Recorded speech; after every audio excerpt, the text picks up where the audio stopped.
What if Dexter Morgan started adding some extra names to his hit list? Like, really, what if our favorite meticulous vigilante decided to take on some of the wildest killers out there? I know, it sounds nuts, and honestly, it's the kind of crazy thought that keeps me up at night in a totally fun, adrenaline-pumping way. Today, we're diving into a bizarre adventure where we rank these infamous characters by their chances of surviving if Dexter came knocking. We're talking about everything from creepy stalkers to unstoppable killing machines. So grab a snack, get comfy, and let's chat about which of these killers would be a total pushover, and which ones might just give Dexter a run for his money. Jigsaw. The mastermind from the Saw series, Jigsaw is less of a brawler and more of a devious puzzle enthusiast. He's out there setting up elaborate, Rube Goldberg-style traps that would make even a clown car seem straightforward. But here's the twist. While Jigsaw's mind games might impress the puzzle geeks, he's not exactly cut out for a one-on-one brawl with Dexter. Our favorite vigilante would probably dismantle his traps one by one, turning Jigsaw's game into a season-long episode of How Not to Get Killed, a tense encounter that will leave Jigsaw wondering if he should switch careers to origami. Norman Bates. Straight out of Psycho, Norman Bates is that creepy motel keeper with a split personality and a disturbing fondness for Mother. His awkward charm and unpredictable mood swings make him as confusing as a maze with no exit. Dexter would have to untangle Norman's psychological web first, figuring out if he's the sweet, awkward guy or if Mother is about to take over. Once Dexter figures out the right move, it's like evicting an unwanted motel guest.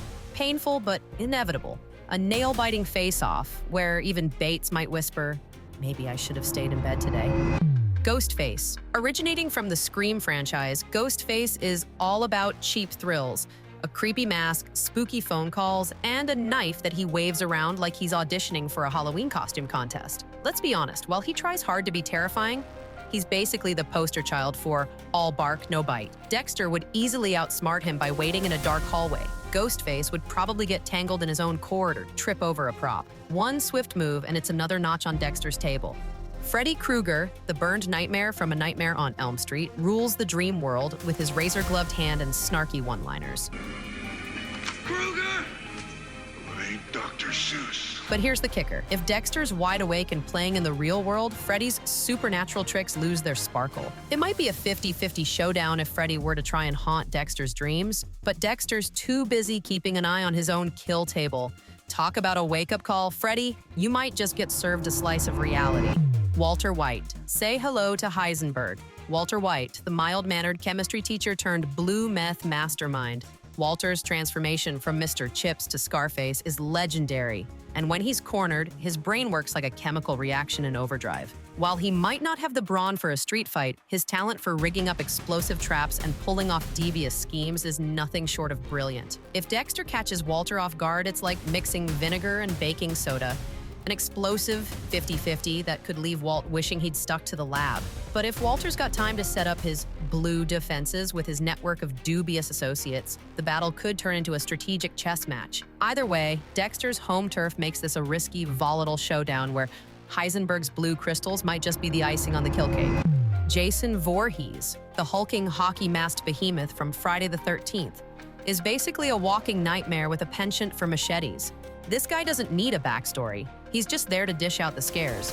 His supernatural endurance and raw physicality make him a one-man apocalypse. If Dexter even bothered trying to stalk Jason, he'd probably lean back and ask, "Bro, is this guy even in my league?" In Dexter's meticulously crafted world, Jason's the "are you serious" level threat that's more like a wrecking ball than a man. Almost too much for even Dexter to handle without a backup plan, or a really, really big chainsaw. John Wick.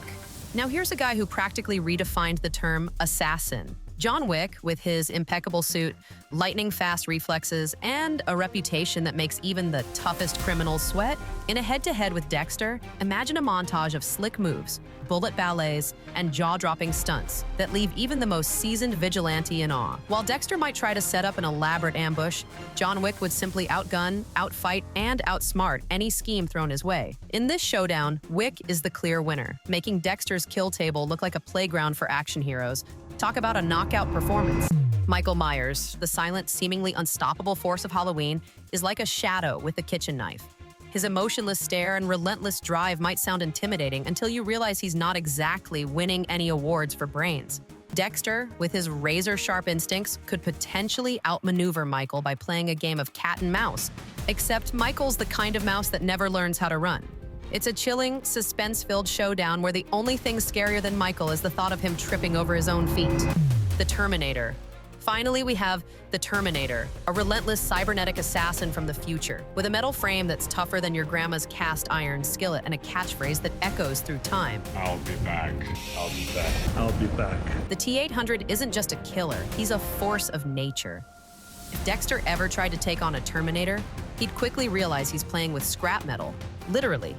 Dexter might just lean back, sip his coffee, and let the machine do its thing. No contest, no reaction, just a classic I'm out moment for our favorite vigilante. So there you have it, my ranking of killers by their chances of surviving if Dexter came after them. What do you think? Agree, disagree, or have another killer you want to see? Drop your thoughts in the comments below. Thanks for watching, and remember, when it comes to Dexter's world, nobody's safe, except maybe the Terminator. Catch you in the next one.